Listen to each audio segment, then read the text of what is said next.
मित्रांनो, वेळ झालाय. अनेकांचे भाषण आपण ऐकला. 5 वर्षापूर्वी याच ठिकाणी आपल्या प्रचाराची सभा झाली होती. मला आज हे आठवतंय. आणि तुम्ही सर्वांनी तुमच्या सगळ्या आशीर्वादानं या भागाचा आमदार आणि राज्यामध्ये मंत्री होण्याची संधी केवळ आणि केवळ तुमच्यामुळे मला त्या ठिकाणी मिळाली होती. आणि त्या मंत्रिपदाचा उपयोग आपल्या मतदारसंघामध्ये, आपल्या शहरामध्ये कशा पद्धतीने विकासाचे काम केले हे तुम्हा सर्वांना त्या ठिकाणी माहिती आहे. अण्णांनी आपल्या भाषणात सांगितलं, बसवराज बागवंदरे साहेबांनी सांगितलं, शांभावनी त्या ठिकाणी भाषण केलं, निटोरे साहेब बोलले, चिमेगावे साहेब त्या ठिकाणी बोलले, जानिबी यांनी त्या ठिकाणी सांगितलेलं आहे. मी माझ्या उदगीरच्या जनतेला सांगू इच्छितो, या उदगीर शहरामध्ये, उदगीर तालुक्यामध्ये, लातूर जिल्ह्यामध्ये सर्वात जास्त निधी जर कुठं आला असेल तर ते आपल्या उदगीर विधानसभा मतदारसंघामध्ये त्या ठिकाणी आला. आणि जवळजवळ 6-6.5 हजार कोटी रुपये आपल्या मतदारसंघामध्ये आणून आपण चेहरा मोहरा बदलण्याचं काम आपण त्या ठिकाणी केलं. तसं लातूर जिल्ह्यामध्ये कुठेही अंडरग्राऊंड ड्रेनेज नाही.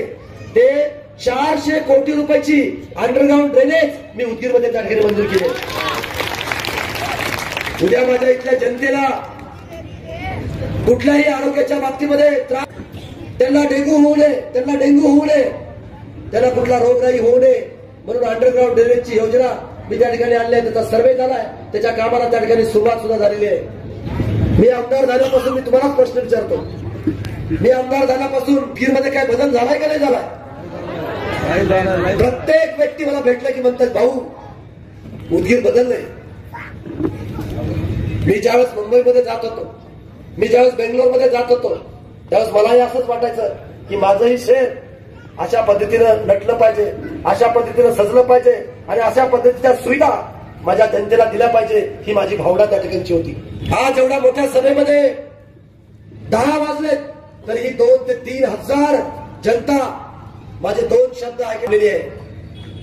त्याला घरी जेवायला जायचंय, माझ्या भगिनीला घरी जाऊन जेवण बनवायचंय, तरी का बसलेत मला माहित आहे की त्यांचं माझ्यावरती प्रेम आहे आणि माझंही त्यांच्यावरती प्रेम आहे. आणि म्हणून माझ्या माय भावनाला मी सांगू इच्छितो, माझ्या भावाला मी सांगू इच्छितो की आपण उदगीर जिल्हा निर्मिती करता जे जे इन्फ्रास्ट्रक्चर लागतं ते सगळं इन्फ्रास्ट्रक्चर उभा करून दिलंय. येणाऱ्या 20 तारखेला तुम्ही मला मतदान करून प्रचंड बहुमताने विजय केल्यानंतर मी उदगीर जिल्हा केल्याशिवाय राहणार नाही, हा शब्द सुद्धा तुम्हाला ठेवण्यात येईल. आता आपण MH24 आहोत का? आता आपण MH55 आहोत. आपली उदगीरची वेगळी ओळख आपण त्या ठिकाणी निर्माण केली. परत आपल्याला खूप काम करायचंय. मला खात्री आहे सर्व समाज बांधव माझ्या सोबत आहे. कुणी कितीही आपोआप पसरू द्या, कुणी कितीही व्हिडिओ पाठवू द्या, इथली जनता सुज्ञ जनता आहे. इथले सर्व जाती धर्मातले लोक फार हुशार आहेत. फयाज भाई, आपल्याला घाबरायची गरज नाही. जाणीवपूर्वक फेक निगेटिव्ह बागवंदे साहेब त्या ठिकाणी फेकतायत, काही काळजी नाही. लोकांनी बघितलंय त्याला 10 वर्ष कोणत्या तरी समाजाला तरी न्याय दिला का हो? कोणत्या तरी समाजाचा सन्मान तरी केला का हो? आता मुस्लिम बांधव जातात, संजय बनसोडे महायुतीमध्ये गेले, त्याला मुस्लिम बांधव मतदान करणार नाही. हिंदू समाजामध्ये जातात, मी एवढे वर्ष हिंदू समाजामध्येच होतो, मी तुमचाच आहे, तुम्ही मला मतदान करणार आहेत म्हणतात. अरे पण मला सांगा, हे पद कशासाठी आहे? हे पद तुम्हाला सुविधा उपलब्ध करून देण्यासाठी पद आहे. सर्व जाती धर्माचा सन्मान केला पाहिजे, हे लोकप्रतिनिधींचं कर्तव्य असतं. तुम्ही बघितलं असाल, आदरणीय सर्व नेत्यांनी त्यांच्या भाषणात त्या ठिकाणी सांगितलं की आज इथं मोठ्या प्रमाणावर अल्पसंख्याक समाज आहे, मुस्लिम समाज आहे. माझ्या मुस्लिम बांधवांनी 2019ला प्रचंड मताने मला विजय केलं होतं. त्या मुस्लिम बांधवांनी जे ज्या काही सूचना केल्या या 5 वर्षाच्या कार्यकाळामध्ये, त्यांच्या वस्त्या असतील, किंवा त्यांनी ज्या ज्या गोष्टी मला सांगितल्या त्या सगळ्या गोष्टी मी पूर्ण करण्याचं काम मी त्या ठिकाणी केलंय. शादीखाना, सरकारी जमीन त्या ठिकाणी त्यांना दिली आणि 7.5 कोटीचा शादीखाना आपण हैदराबादला जसा नसेल तसा आपण उभा करण्याचं काम आपण त्या ठिकाणी केलं. निटोर साहेबांच्या कार्यकाळामध्ये सर्व महापुरुषांच्या प्रवेशद्वार त्या ठिकाणी होते. फक्त 2 शिल्लक राहिले होते.